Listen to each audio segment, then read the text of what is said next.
નમસ્કાર સ્ટુડન્ટ્સ. આજે આપણે બિઝનેસ એન્વાયરમેન્ટ અંતર્ગત ઇકોનોમિક પ્લાનિંગ વિશે ચર્ચા કરીશું.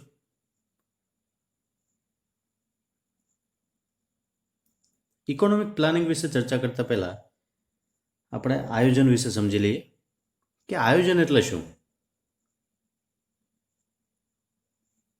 નિશ્ચિત લક્ષ્યાંકો કે ઉદ્દેશોને ચોક્કસ સમયગાળામાં પ્રાપ્ત કરવા આર્થિક સંસાધનોનું પૂર્ણ મૂલ્યાંકન કરી તેનો યોજનાબદ્ધ ઉપયોગ કરવાની પ્રક્રિયા એટલે આયોજન. જોકે ઉદ્દેશોની પ્રાથમિકતાના આધારે સંસાધનોની ફાળવણી કરવામાં આવે છે. હવે આપણે સમજૂતી મેળવીએ આયોજનની જરૂરિયાત વિશે કે આયોજનની જરૂરિયાત શા માટે છે. જ્યારે ઉત્પાદનના સંસાધનો સીમિત હોય અને જરૂરિયાતો વધુ હોય ત્યારે આયોજનની જરૂરિયાત રહે છે. ઉત્પાદનમાં વધારો કરવા, રાષ્ટ્રીય આવક તથા માથાદીઠ આવકમાં વધારો કરવા, પૂર્ણ રોજગારી પ્રાપ્ત કરવા, સામાજિક ન્યાય અને સમાનતા હાંસલ કરવા, અર્થવ્યવસ્થાના દરેક ક્ષેત્રમાં મૂડીરોકાણ દરમાં વધારો કરવા, ટકાઉ વિકાસ હાંસલ કરવા આયોજન વાજબી ઠેરવવામાં આવે છે. ભારતનું અર્થતંત્ર એક આયોજિત અર્થતંત્ર છે. આઝાદી પછી 1950માં યોજના આયોગની સ્થાપના બાદ આયોજનના યુગની શરૂઆત થઈ. 1951થી માર્ચ 2012 સુધીમાં દેશમાં 11 પંચવર્ષીય યોજનાઓ અમલમાં આવી ચૂકી હતી. હવે આપણે ચર્ચા કરીશું આયોજનના ઇતિહાસ વિશે. આયોજનનો ઇતિહાસ શું રહેલો છે? તો ભારતમાં આર્થિક આયોજનની પહેલી રૂપરેખાના પ્રસ્તાવનો શ્રેય મૈસૂર પ્રાંતના પૂર્વ દિવાન અને લોકપ્રિય એન્જિનિયર મોક્ષગુંડમ વિશ્વેશ્વરૈયાને જાય છે. તેમણે 1934માં લખેલ પુસ્તક પ્લાન ઇકોનોમી ફોર ઇન્ડિયા, તો એ પુસ્તકમાં આર્થિક વિકાસ માટેની 10 વર્ષીય યોજના રજૂ કરી હતી. આ યોજનાના ઉદ્દેશમાં એક દાયકામાં રાષ્ટ્રીય આવકમાં 2 ગણો વધારો કરવો, ઔદ્યોગિકરણને પ્રાધાન્ય આપી ઔદ્યોગિક ઉત્પાદનમાં વધારો કરવાનો સમાવેશ થતો હતો. 1934માં ભારતીય ઉદ્યોગપતિઓના અગ્રણી સંગઠન, જેનું નામ હતું federation of India chambers of commerce and industry, FICCI, તો FICCI દ્વારા રાષ્ટ્રીય આયોજનનું સમર્થન કરવામાં આવ્યું. FICCIના અધ્યક્ષ નીલ રતન સરકારે એવી રજૂઆત કરી કે ભારત જેવા પછાત દેશમાં આર્થિક વિકાસ માટે એક વ્યાપક યોજના બનાવવી જોઈએ. તેમણે આયોજનની સંપૂર્ણ પ્રક્રિયાના સમન્વય માટે નેશનલ પ્લાનિંગ કમિશન મીન્સ કે રાષ્ટ્રીય યોજના આયોગની માંગ કરી. ત્યારબાદ 1938માં ભારતમાં આયોજનની આવશ્યકતાને ધ્યાને લઈ કોંગ્રેસ અધ્યક્ષ સુભાષચંદ્ર બોઝે નહેરુની અધ્યક્ષતામાં નેશનલ પ્લાનિંગ કમિટી NPC રાષ્ટ્રીય આયોજન સમિતિની સ્થાપના કરી. NPCના ઉદ્દેશોમાં કૃષિ ક્ષેત્રને પ્રાધાન્ય આપવું, સામૂહિક ધોરણે કૃષિ કરવા પર પ્રાધાન્ય આપવું, ગૃહ ઉદ્યોગોને પ્રાધાન્ય, ઇજારો અટકાવવો, સાર્વજનિક ઉપયોગિતાવાળા ઉદ્યોગો પર રાજ્યનો સંપૂર્ણ કાબુ, જમીનદારી પ્રથા નાબૂદ કરવી, અર્થવ્યવસ્થાના ઔદ્યોગિકરણ પર ભાર, 10 વર્ષમાં લોકોના જીવન ધોરણમાં 2 ગણો સુધારો કરવો વગેરે ઉદ્દેશોનો સમાવેશ થતો હતો. 1944માં ભારતમાં 8 અગ્રણી ઉદ્યોગપતિઓ દ્વારા દેશમાં આર્થિક વિકાસની યોજના તૈયાર કરવામાં આવી, જેને બોમ્બે પ્લાન તરીકે પણ ઓળખવામાં આવે છે. 8 ઉદ્યોગપતિઓમાં જે.આર.ડી. ટાટા, જહાંગીર રતનજી દાદાભાઈ ટાટા, કસ્તુરભાઈ લાલભાઈ, પુરુષોત્તમદાસ ઠાકુરદાસ, લાલા શ્રીરામ જોન મથાઈ, અર્દેશીર દલાલ જી.ડી. બિરલા, અર્દેશીર શ્રોફ, આટલા ઉદ્યોગપતિઓનો સમાવેશ થતો. 2 વિભાગમાં લખાયેલ બોમ્બે પ્લાનનું પ્રકાશન 1944 અને 1945માં થયું. બોમ્બે પ્લાન આ plan of economic development for ઇન્ડિયાના નામે પણ ઓળખાય છે. આ પ્લાનમાં અનિવાર્ય વપરાશી વસ્તુઓનું ઉત્પાદન કરતા ઉદ્યોગોના વિકાસને પ્રોત્સાહન આપવાની વાત કરવામાં આવી હતી. કૃષિ ક્ષેત્રને પ્રોત્સાહન આપવું, ગૃહ, નાના અને મધ્યમ પાયાના ઉદ્યોગોને પ્રોત્સાહન, 15 વર્ષમાં રૂપિયા 10,000 કરોડના ખર્ચ દ્વારા માથાદીઠ આવક રૂપિયા 65 થી વધારી રૂપિયા 130 કરવા પર ભાર આપવામાં આવ્યો હતો. આ યોજનામાં કૃષિ ઉત્પાદનમાં 130%, ઔદ્યોગિક ઉત્પાદનમાં 500% અને સેવા ક્ષેત્રના ઉત્પાદનમાં 200% વધારો કરવાની આશા રાખવામાં આવી હતી. 1944માં જ ગાંધીજીના અનુયાયી શ્રીમન નારાયણ દ્વારા ગાંધીયન પ્લાન રજૂ કરવામાં આવ્યો. આ પ્લાનનો મુખ્ય ઉદ્દેશ 10 વર્ષમાં લોકોને ન્યૂનતમ જીવન ધોરણ ઉપલબ્ધ કરાવવાનો હતો તથા સહકારી ખેતી અને ગૃહ તથા નાના પાયાના ઉદ્યોગોને પ્રોત્સાહન આપવાનો હતો. આ પ્લાનમાં રૂપિયા 3,500 કરોડના ખર્ચ અંગેનો પ્રસ્તાવ રાખવામાં આવ્યો હતો. 1944 બાદ 1945માં વિશ્વ પ્રસિદ્ધ ક્રાંતિકારી એમ.એન. રોય દ્વારા પીપલ્સ પ્લાન મીન્સ કે જનતા યોજના લાગુ કરવાનો પ્રસ્તાવ રાખવામાં આવ્યો. આ પ્લાન સામ્યવાદી પ્રણાલી પર આધારિત હતો.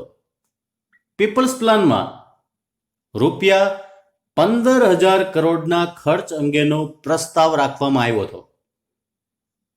પીપલ્સ પ્લાનનો મુખ્ય ઉદ્દેશ 10 વર્ષમાં લોકોની પાયાની આવશ્યક જરૂરિયાતોની પૂર્તિની ખાતરી કરવાનો હતો. આ પ્લાનમાં કૃષિ ક્ષેત્ર તથા ઔદ્યોગિક ક્ષેત્ર આમ બંને ક્ષેત્રોને પ્રાથમિકતા આપવામાં આવી હતી. 1945 બાદ સપ્ટેમ્બર 1946માં કેસી નિયોગીની અધ્યક્ષતામાં સલાહકાર યોજના બોર્ડની સ્થાપના કરવામાં આવી, એડવાઇઝરી પ્લાનિંગ બોર્ડ. આ બોર્ડના રિપોર્ટમાં સ્પષ્ટ રીતે વિચાર રજૂ કરવામાં આવ્યો કે મોટા ઉદ્યોગોનો યોગ્ય વિકાસ ત્યારે જ શક્ય બનશે કે જ્યારે રાજકીય એકમ, તે પછી કેન્દ્ર હોય કે રાજ્ય, એક સહભાગી યોજનાને અનુરૂપ કાર્ય કરવા પર સહમત થાય.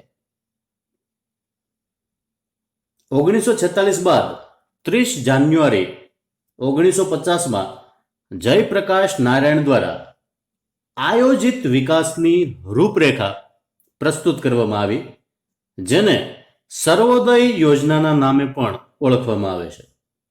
આ યોજનામાં કૃષિ તથા કૃષિ આધારિત ગૃહ તથા નાના પાયાના ઉદ્યોગો પર ભાર મૂકવામાં આવ્યો હતો.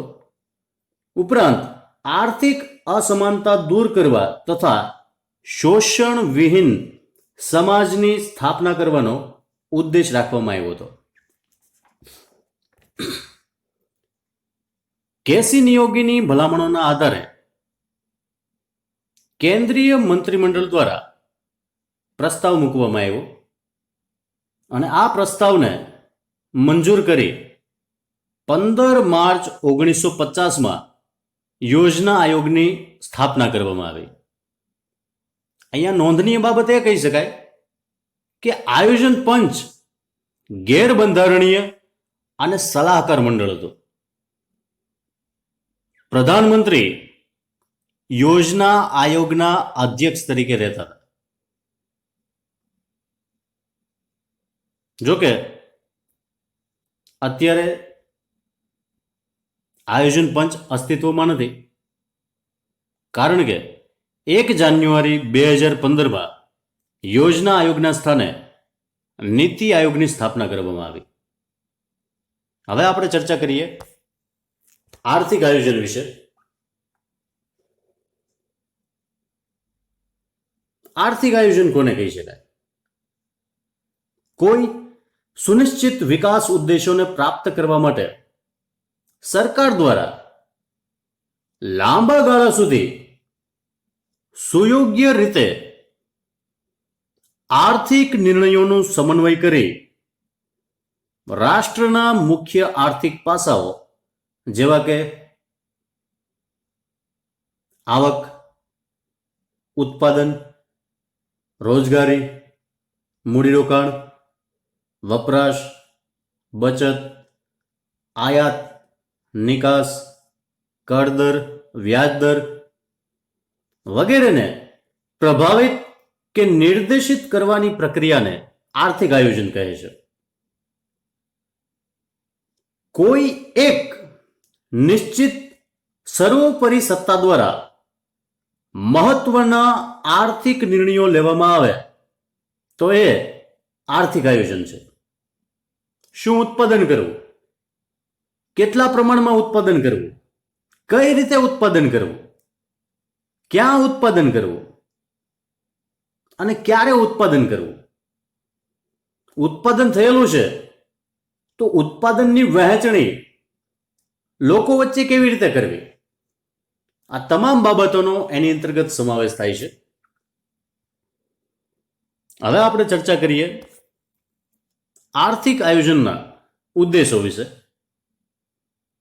ભારતમાં આયોજકોએ 4 સામાજિક આર્થિક ઉદ્દેશો નક્કી કરેલા છે. પહેલો ઉદ્દેશ એ છે કે ઉત્પાદનમાં વધારો કરી રાષ્ટ્રીય આવક અને માથાદીઠ આવક વધારવી કે જેથી ગરીબીનું પ્રમાણ ઘટે. બીજું, પૂર્ણ રોજગારી પ્રાપ્ત કરવી. જો કે કેન્સ એવું કહે છે કે કોઈ પણ અર્થતંત્રમાં પૂર્ણ રોજગારી શક્ય નથી, કારણ કે પૂર્ણ રોજગારી પહેલા જ અર્થતંત્ર સમતુલામાં આવી જાય છે. કારણ કે સ્વૈચ્છિક બેકારી છે એ પણ હોવાની છે. પૂર્ણ રોજગારી પ્રાપ્ત કરવી એ લક્ષ્ય રહેલું છે, કારણ કે બેકારી ભારતમાં ખૂબ વધારે રહેલી છે. નેક્સ્ટ, નંબર 3, આવક તથા સંપત્તિની વહેંચણીની અસમાનતા ઘટાડવી. ત્યારબાદ ચોથો જે ઉદ્દેશ રહેલો છે કે સામાજિક ન્યાય ઉપલબ્ધ કરાવવો. આ સિવાયના પણ ઉદ્દેશો રહેલા છે, જેમાં આર્થિક વિકાસ સાધવો, અર્થતંત્રનું આધુનિકરણ કરવું, વ્યાપાર ચક્ર ટાળવા, સાધનોની યોગ્ય ફાળવણી કરવી, કુદરતી સાધનોનો બગાડ અટકાવવો, ભારતીય અર્થતંત્રને સ્વનિર્ભર બનાવવું, બેલેન્સ ઓફ પેમેન્ટ મીન્સ કે લેણદેણ તુલા એમાં સમતુલા જાળવવી, આંતરિક બચતો અને મૂડીરોકાણ દરમાં વધારો કરવો, આર્થિક સત્તાનું કેન્દ્રીકરણ અટકાવવું અને જીવન ધોરણ સ્તર ઊંચું લાવવું. આવા ઉદ્દેશો એ ઇન્ક્લુડ થયેલો છે. હવે આપણે ચર્ચા કરીએ આર્થિક આયોજનના પ્રકારો. તો આર્થિક આયોજનના પ્રકાર અંતર્ગત તમે જોઈ શકો છો કે રાજ્ય અને બજાર હસ્તક્ષેપના આધારે આયોજનના પ્રકારો રહેલા છે. યોજના નિર્માણની પ્રક્રિયાના આધારે પ્રકારો રહેલા છે. લક્ષ્યાંકોની પ્રાપ્તિની રણનીતિના આધારે પ્રકારો છે, સમય અવધિના આધારે પ્રકારો રહેલા છે, ક્ષેત્રની વ્યાપકતાના આધારે પ્રકારો રહેલા છે, રાજ્ય અને બજાર હસ્તક્ષેપના આધારેના પ્રકારો અંતર્ગત આદેશાત્મક આયોજન રહેલું છે, નિર્દેશાત્મક આયોજન એનો સમાવેશ થાય છે, યોજના નિર્માણની પ્રક્રિયાના આધારે આયોજનના પ્રકારો છે, એમાં કેન્દ્રીકૃત આયોજનનો સમાવેશ થાય છે, વિકેન્દ્રીકૃત આયોજનનો સમાવેશ થાય છે, લક્ષ્યાંકોની પ્રાપ્તિની રણનીતિના આધારે પ્રકારો, એમાં કાર્યલક્ષી આયોજનનો સમાવેશ થાય છે, માળખાકીય આયોજનનો સમાવેશ થાય છે, સમય અવધિના આધારે પ્રકારો, તો એમાં ટૂંકા ગાળાનું આયોજન રહેલું છે, રોલિંગ પ્લાનનો સમાવેશ થાય છે કે સતત ચાલતું આયોજન, લાંબા ગાળાના આયોજનનો સમાવેશ થાય છે, ક્ષેત્રની વ્યાપકતાના આધારે આયોજનના પ્રકારો, એમાં પ્રાદેશિક આયોજનનો સમાવેશ થાય છે, રાષ્ટ્રીય આયોજનનો સમાવેશ થાય છે. આપણે વિગતવાર એમની ચર્ચા કરીએ. રાજ્ય અને બજાર હસ્તક્ષેપના આધારે આયોજનના પ્રકારો, તો એમાં આદેશાત્મક આયોજન અને નિર્દેશાત્મક આયોજનનો સમાવેશ થાય છે. આદેશાત્મક આયોજન, તો આ આયોજનમાં સરકારનું સંપૂર્ણ નિયંત્રણ હોય છે. દરેક સંસાધનો પર સરકારની માલિકી હોય છે. મોટા ભાગે ખાનગી માલિકીનો અભાવ હોય છે. આ આયોજનમાં વિકાસ માટે માત્રાત્મક મીન્સ કે સંખ્યાવાચક લક્ષ્યાંકો નક્કી કરવામાં આવે છે. જેમ કે 10,000 શાળા બનાવવી, 500 હોસ્પિટલો બનાવવી, 1,00,000 ટન પોલાદનું ઉત્પાદન કરવું, 10,000 કિલોમીટર નેશનલ હાઈવે બનાવવો વગેરે લક્ષ્યાંકો એ હોઈ શકે. બીજું, નિર્દેશાત્મક આયોજન. નિર્દેશાત્મક આયોજનને સાંકેતિક આયોજન તરીકે પણ ઓળખવામાં આવે છે, ઇન્ડિકેટિવ પ્લાનિંગ. આ આયોજનમાં ખાનગી ક્ષેત્ર સાથે સમન્વયની નીતિ અપનાવવામાં આવે છે. આ આયોજન ફ્રાન્સમાં ખૂબ જ પ્રચલિત છે. ભારતમાં પણ 1991 બાદ આ પ્રકારના આયોજનની શરૂઆત કરવામાં આવી. નેક્સ્ટ,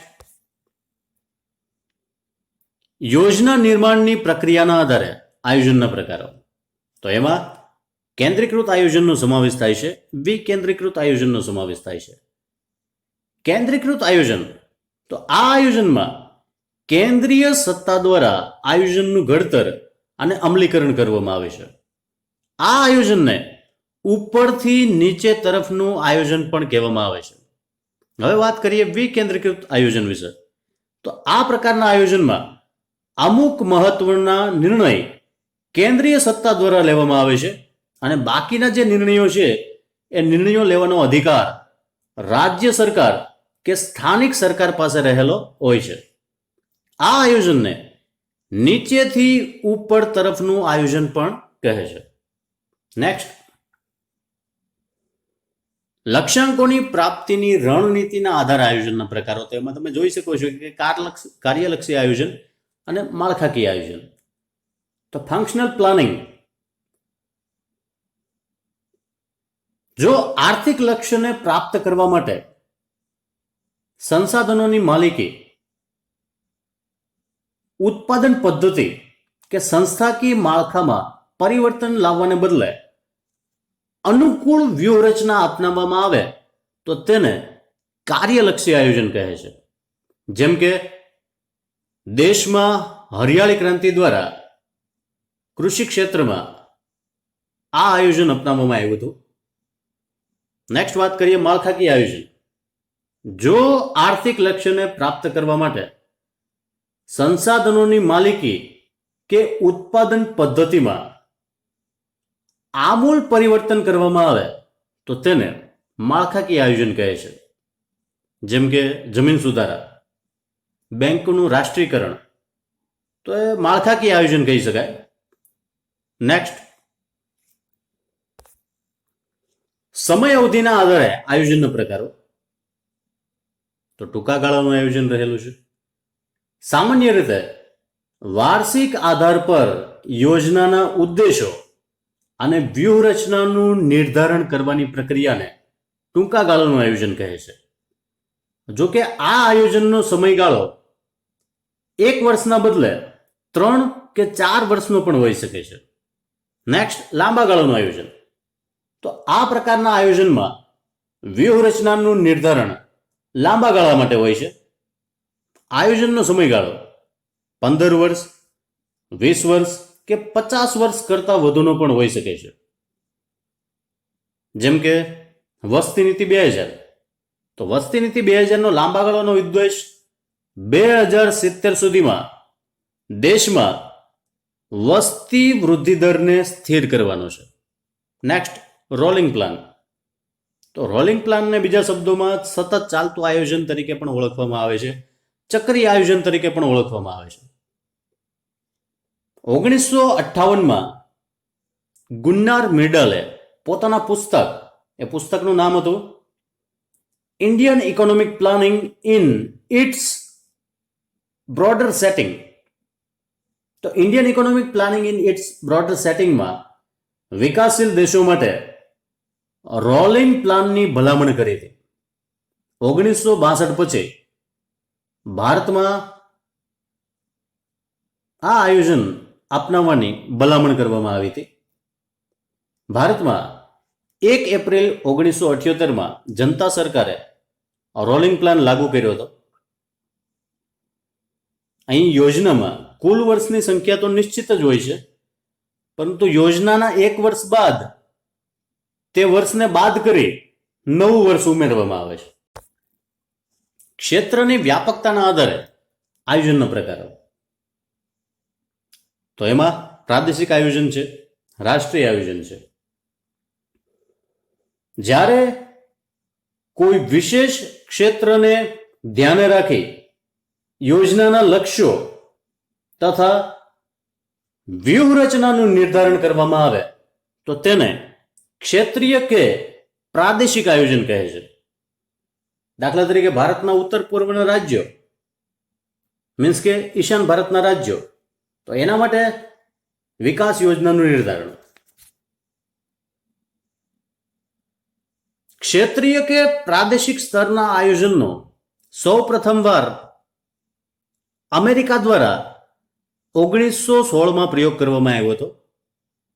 અમેરિકાના દક્ષિણ પૂર્વના 7 રાજ્યોમાં આ કાર્યક્રમ લાગુ કરવામાં આવ્યો હતો, જેના ઉદ્દેશોમાં પૂર નિયંત્રણ, જમીન સુરક્ષા, વીજળીની ઉપલબ્ધિ ઉપરાંત સડક અને રેલ નિર્માણ, શહેરી નિયોજન, વન નિર્માણ, વન્યજીવ સંરક્ષણ, કૃષિ વિકાસ, ઔદ્યોગિક વિકાસ વગેરે ઉદ્દેશોનો સમાવેશ કરવામાં આવ્યો હતો. નેક્સ્ટ, રાષ્ટ્રીય આયોજન. જ્યારે ટોચની કેન્દ્રીય સત્તા દ્વારા રાષ્ટ્રીય સ્તરે લક્ષ્યાંકો કે વ્યૂહરચનાઓનું નિર્ધારણ કરવામાં આવે તો તેને રાષ્ટ્રીય આયોજન કહે છે. દાખલા તરીકે સ્વચ્છ ભારત અભિયાન. રાષ્ટ્રીય આયોજનના મૂળ 1917ની બોલ્શેવિક ક્રાંતિમાં જોવા મળે છે. 1928 આસપાસ રશિયાના જોસેફ સ્ટાલિન દ્વારા આ આયોજનનો અમલ કરવામાં આવ્યો હતો. જોકે 1940 બાદ ચીનમાં રાષ્ટ્રીય આયોજન લાગુ કરવામાં આવ્યું હતું. તો આ વાત થઈ આયોજનના પ્રકારો વિશે. હવે આપણે જે ચર્ચા કરીશું એ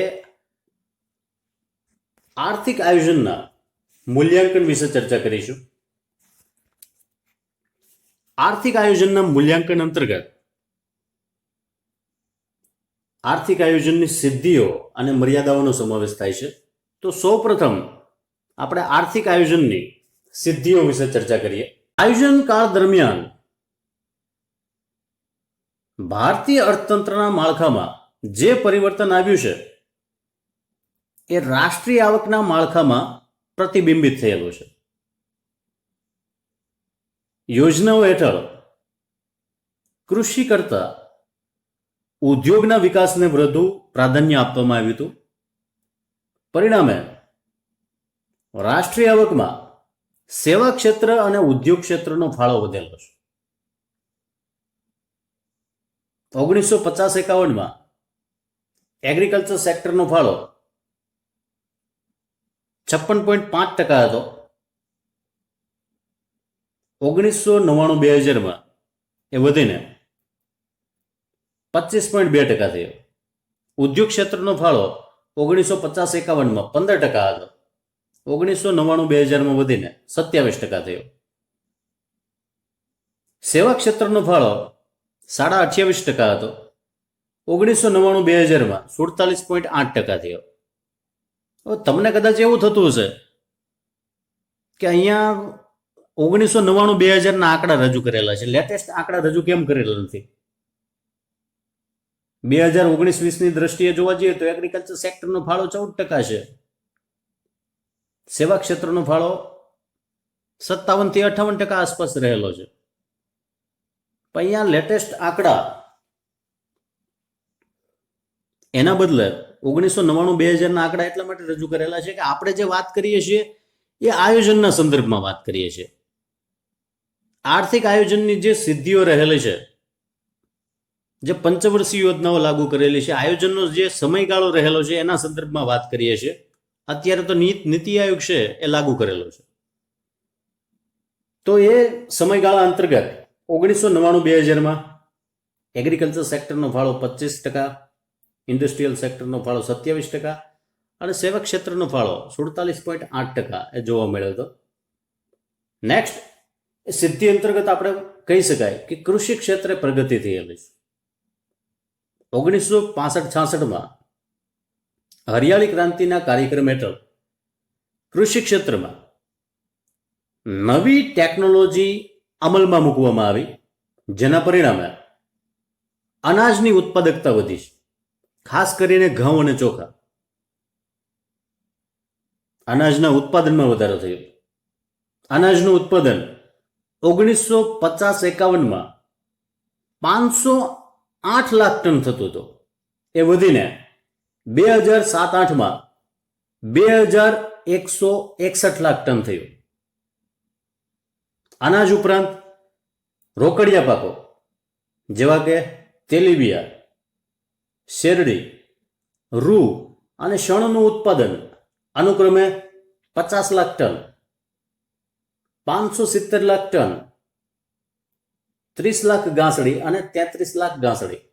કહેવાનો મતલબ છે કે તેલીબિયાનું ઉત્પાદન 52 લાખ ટન, શેરડીનું ઉત્પાદન 570 લાખ ટન, રૂનું ઉત્પાદન 30 લાખ ગાંસડી અને શણનું ઉત્પાદન 33 લાખ ગાંસડી થયું હતું. એ વધી છેલ્લે 2007-8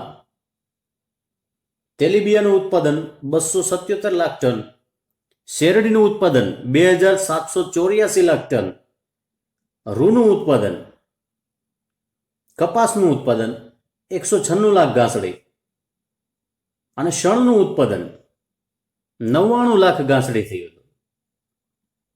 નેક્સ્ટ વાત કરીએ કે ઔદ્યોગિક પ્રગતિ થઈ. પંચવર્ષીય યોજનાઓમાં ઔદ્યોગિકરણને અગ્રતા આપવામાં આવી અને એના લીધે કૃષિ ઉત્પાદનની સરખામણીમાં કે એની સાપેક્ષે ઔદ્યોગિક ઉત્પાદન વધુ ઝડપથી વધ્યું.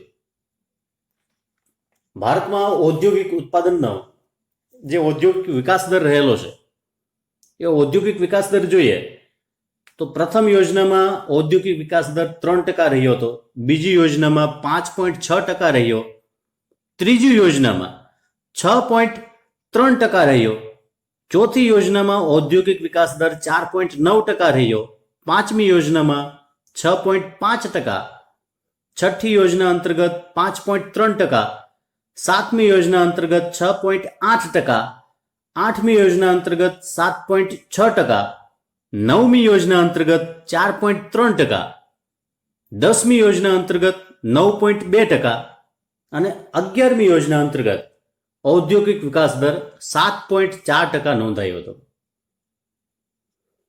ભારતમાં આયોજનની શરૂઆતમાં ટાંકણી જેવી વસ્તુઓ બનાવવી પણ મુશ્કેલ હતી, પરંતુ આયોજન કાળ અંતર્ગત લાગુ કરાયેલ પંચવર્ષીય યોજનાઓને લીધે ઔદ્યોગિક ક્ષેત્રને પ્રાધાન્ય આપતા ઔદ્યોગિક ઉત્પાદન વધ્યું. પોલાદનું ઉત્પાદન 1950-51 10 લાખ ટન થતું હતું. 2007-8માં એનું ઉત્પાદન વધી 494 લાખ ટન થયું. કાપડનું ઉત્પાદન 1950-51માં 421 કરોડ મીટર જેટલું થતું હતું. એ વધી 2007-8માં 5310 કરોડ મીટર થયો. આવી જ રીતે 2007-8માં સિમેન્ટનું ઉત્પાદન 1547 લાખ ટન, કોલસાનું ઉત્પાદન 4300 લાખ ટન, ખાંડનું ઉત્પાદન 292 લાખ ટન, રાસાયણિક ખાતરનું ઉત્પાદન 161 લાખ ટન અને પેટ્રોલિયમ પેદાશનું ઉત્પાદન 330 લાખ ટન, એલ્યુમિનિયમનું ઉત્પાદન 719,000 ટન થતું હતું. આ આંકડા એના ઉપરથી કહી શકાય કે 1950-51ની સાપેક્ષે મીન્સ કે પહેલી યોજનાની સાપેક્ષે 11મી યોજના દરમિયાન ઔદ્યોગિક ઉત્પાદન ઘણું વધેલું જોવા મળે છે. બીજું, બચત અને મૂડીરોકાણ દરમાં વધારો થયો. તો એક આર્થિક આયોજનની સિદ્ધિ કહી શકાય. આયોજન કાળ દરમિયાન બચત અને મૂડીરોકાણ દર સતત વધ્યા છે. કુલ આંતરિક બચતનો દર 1950-51માં 8.9% હતો. એ વધી 2003-4માં 28.1% થયો અને કુલ મૂડીરોકાણનો દર 1950-51માં 8.7% હતો. એ વધી 2011-12માં સૌથી હાઈએસ્ટ 41% થયો હતો. તો એવું કહી શકાય કે બચત અને મૂડીરોકાણ દરમાં વધારો થયો. એ આર્થિક આયોજનની એક સિદ્ધિ કહી શકાય. બીજું, જીવનધોરણ દરમાં કે જીવનધોરણ સ્તરમાં એ સુધારો નોંધાયો.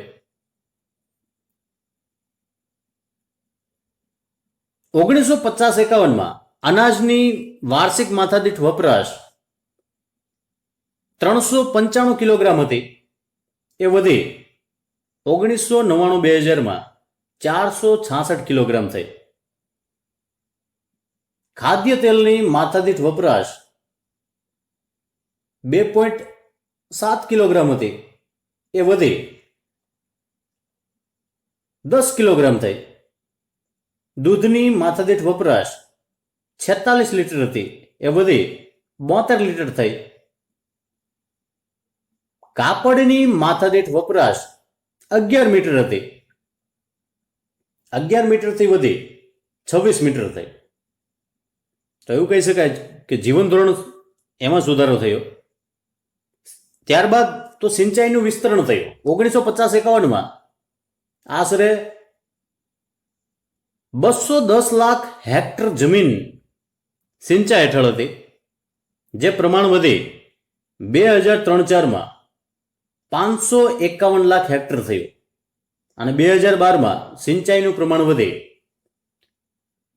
1100 લાખ હેક્ટર થયું. તો સિંચાઈના વિસ્તરણમાં વધારો થયો. એ આર્થિક આયોજનની સિદ્ધિ કહી શકાય. બીજું, આંતરમાળખાનો વિકાસ થયો. ભારતમાં આયોજનના 60 વર્ષના સમયગાળા દરમિયાન એના ઉપર જો આપણે નજર કરીએ તો ખ્યાલ આવે કે ભારતમાં વાહન વ્યવહાર, સંદેશા વ્યવહાર, વીજળી, સિંચાઈ, વીમો, બેન્કિંગ વગેરે જેવી આંતરમાળખાકીય સુવિધામાં સારો એવો વધારો થયેલો છે.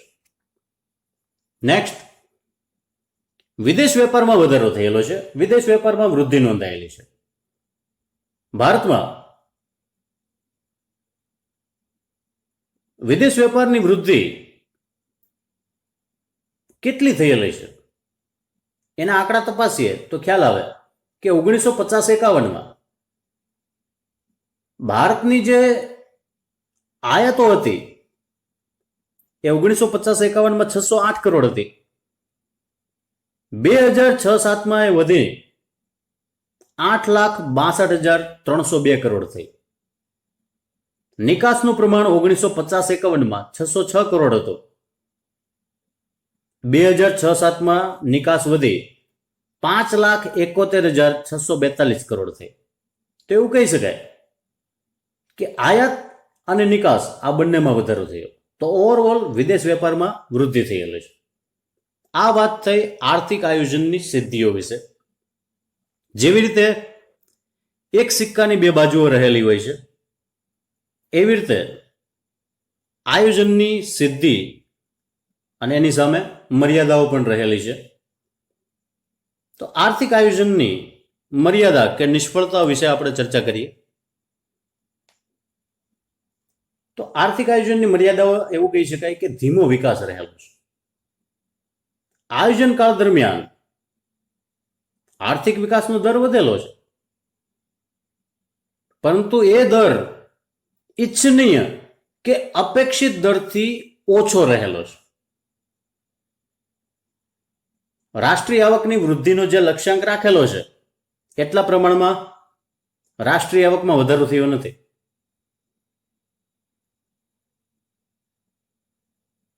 આવકની અસમાનતા.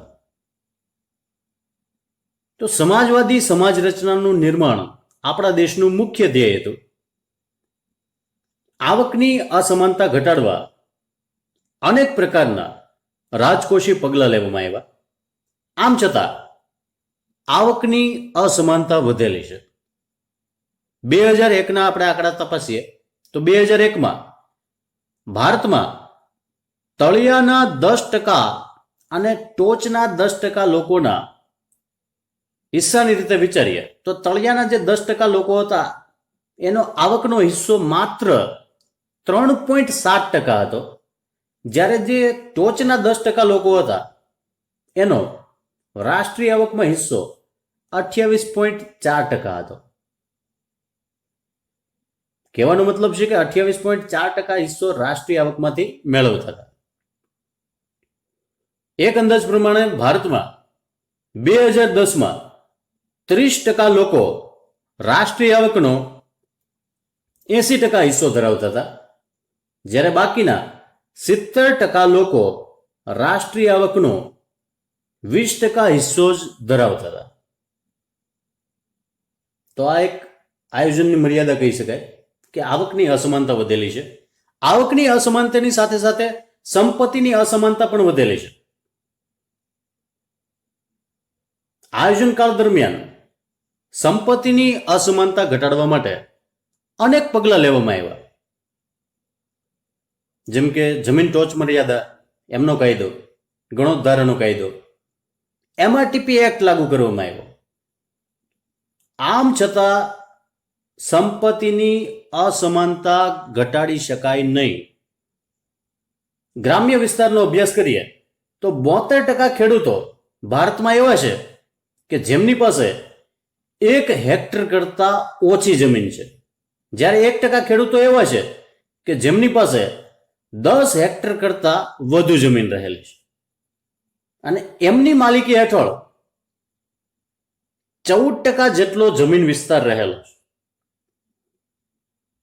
તો ગ્રામ્ય વિસ્તારની જેમ શહેરી વિસ્તારની વાત કરીએ તો શહેરી વિસ્તારમાં 57% બાંધકામની મિલકતો ટોચના 10% મિલકત માલિકો પાસે રહેલ છે, જ્યારે તળિયાના જે 10% મિલકત ધારકો છે એની પાસે માત્ર 1% બાંધકામની મિલકતો રહેલી છે. તો આ પણ એક આર્થિક આયોજનની મર્યાદા કહી શકાય કે આવકની અસમાનતા અને સંપત્તિની અસમાનતામાં આપણે ઘટાડો કરી શક્યા નથી. બેરોજગારી. સરકારે દરેક યોજનામાં રોજગારીની નવી તકોનું સર્જન થશે એવું દર્શાવેલું છે. રોજગારીની વિશાળ તકો પૂરી પાડતા ગૃહ ઉદ્યોગો અને નાના પાયાના ઉદ્યોગોને બદલે ભારે ઉદ્યોગલક્ષી વ્યૂહરચનાને પ્રાધાન્ય આપવાથી દેશમાં બેરોજગારી વધેલી છે. બીજી એ બાબત પણ છે કે ભારે ઉદ્યોગો મૂડી પ્રધાન છે.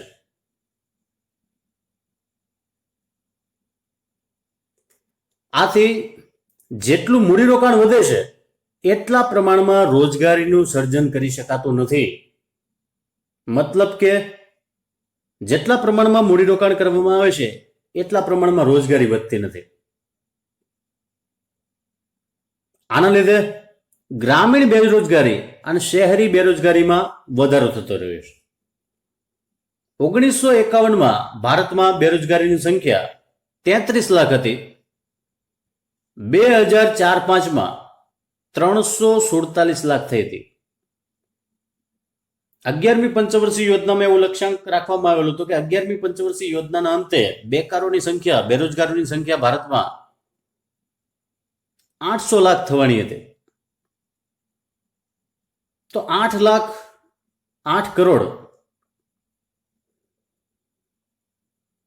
કરોડ ભારતમાં બેકારો હશે એવી સંભાવના રહેલી હતી.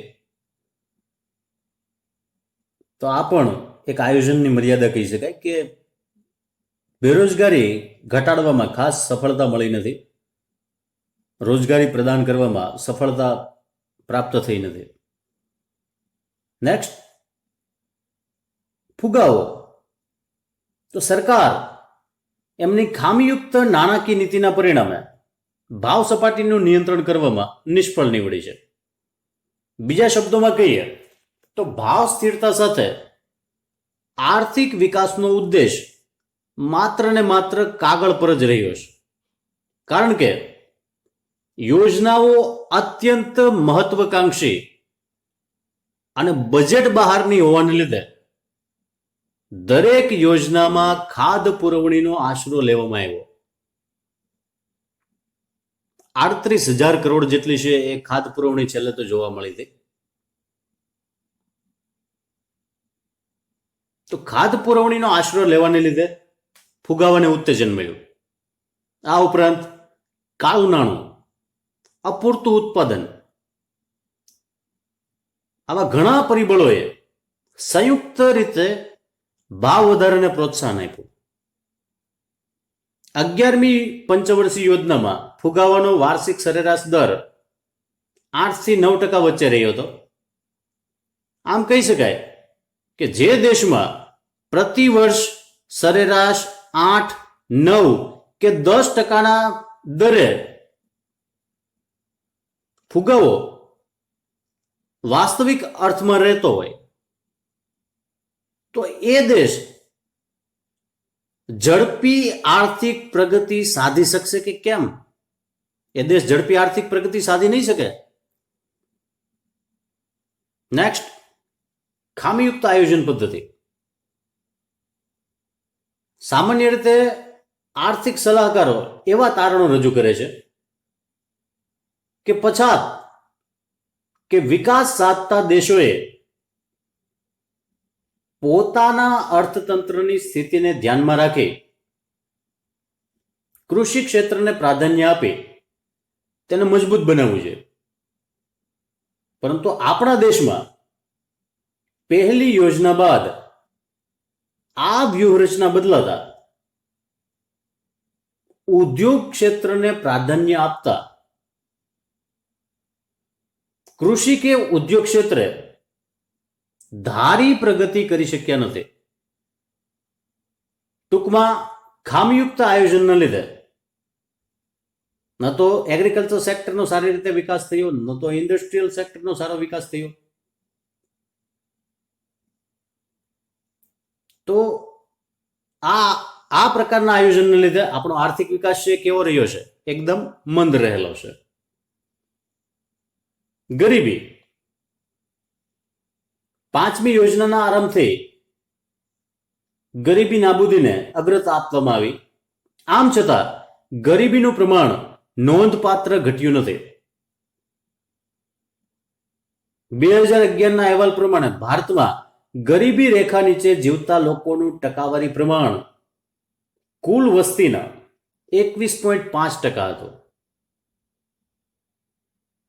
અધધ કહી શકાય. 21.5% લોકો 2011માં ગરીબી રેખા હેઠળ જીવતા હતા. 121 કરોડ જનતા અને એમાંથી 21.5% લોકો ગરીબી રેખા હેઠળ. કેટલા થયા? 30 કરોડ કરતા વધારે લોકો છે એ ગરીબી રેખા હેઠળ જીવતા હતા. નેક્સ્ટ, વિદેશી સહાય પર વિશેષ ભાર. તો વિદેશી સહાય પર વિશેષ ભાર રહેલો છે, તો એ પણ એક મર્યાદા કહી શકાય. વિશ્વના મોટાભાગના પછાત રાષ્ટ્રો એમના વિકાસની શરૂઆતમાં મોટા પ્રમાણમાં વિદેશી સહાય પર આધાર રાખે છે, પરંતુ પાછળથી વિકાસ થતા એના પરનું અવલંબન ઘટાડે છે. તો શરૂઆતમાં છે કદાચ વિદેશી સહાય ઉપર આધાર રાખે, પણ ત્યારબાદ વિકાસ થતા એ વિદેશી સહાય ઉપરનું અવલંબન ઘટતું જાય છે. ભારત દેશના સંદર્ભમાં આવું બની શક્યું નથી. આ ઉપરાંત અયોગ્ય ઉત્પાદન માળખું રહેલું છે. આયોજનનો ઉદ્દેશ શું રહેલો હતો?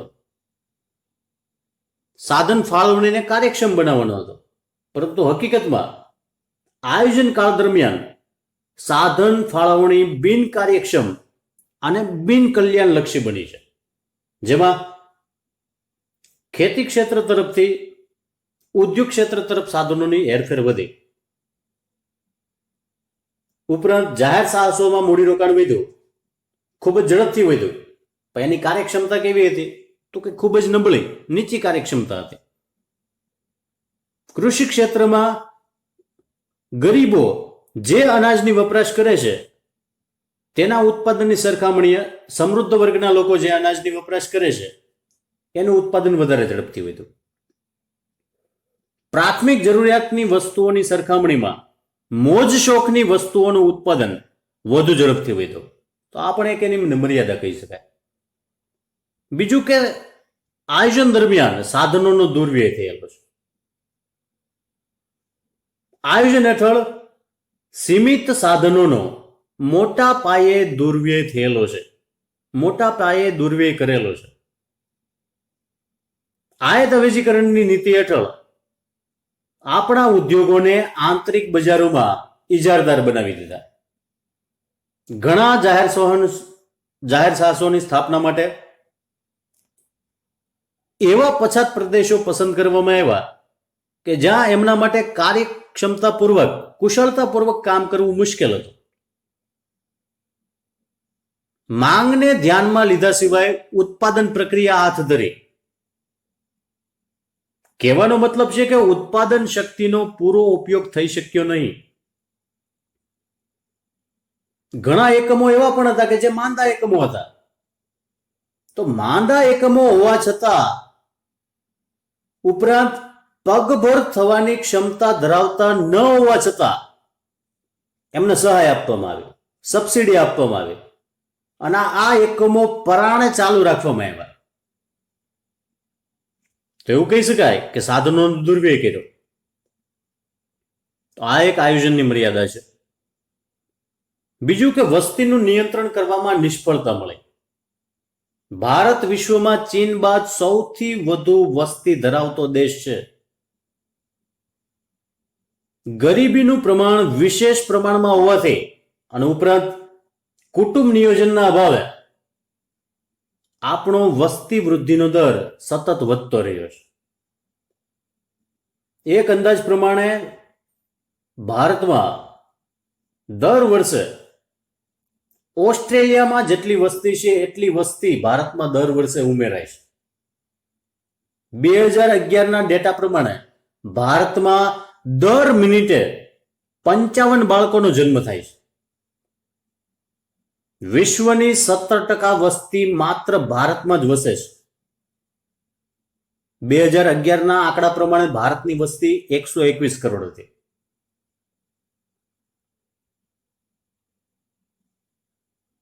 જોકે વસ્તી હંમેશા બોજારૂપ હોય એવું નથી, પણ આપણે એમનું યોગ્ય રીતે સમાયોજન કરી શક્યા નથી.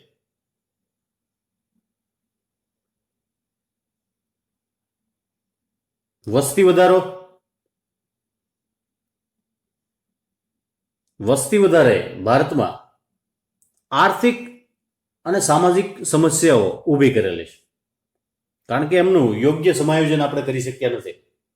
વસ્તી ઉપર કંટ્રોલ રાખવામાં પણ આપણે સફળતા મેળવી શક્યા નથી, તો સમસ્યાઓ વધી છે.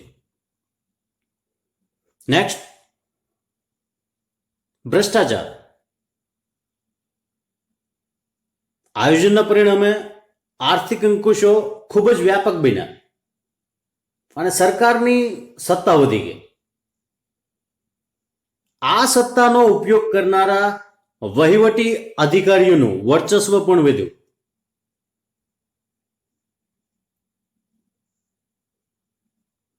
મતલબ કે શાસકો અને અધિકારીઓએ સત્તાનો દુરુપયોગ કર્યો. જે એમની પાસે પાવર આવ્યો એ પાવરનો યોગ્ય ઉપયોગ થયો નહીં.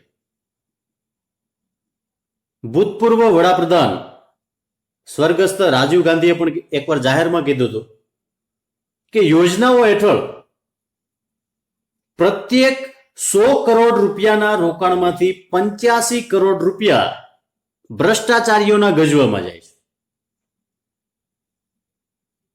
2005-6ના ડેટા તો એના પ્રમાણે પણ